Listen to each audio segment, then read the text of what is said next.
কখনো কি ভেবে দেখেছেন যে ভারত এবং পাকিস্তানের মধ্যে যদি পারমাণবিক যুদ্ধ শুরু হয় তাহলে কি হবে? এই প্রশ্নের কৃত্রিম বুদ্ধিমত্তা যে উত্তর দিয়েছে তা অবাক করার মতো। এআই বলেছিলেন যে এই ধরনের যুদ্ধ কেবল দুটি দেশে নয়, সমগ্র বিশ্বকে ধ্বংসের দিকে নিয়ে যাবে। এতে কোটি কোটি প্রাণহানি ঘটতে পারে, আবহাওয়া ব্যবস্থার অবনতি ঘটবে এবং সমগ্র মানবতা বিপদের মুখে পড়তে পারে।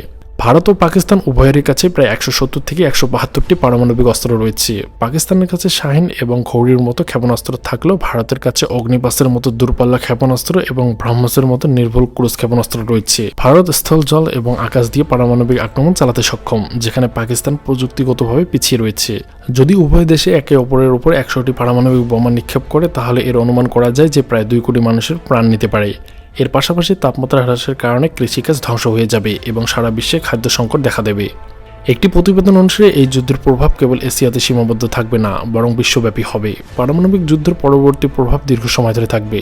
বিকিরণ, ক্যান্সার, জন্মগত ত্রুটি এবং অন্যান্য রোগ ছড়াবে।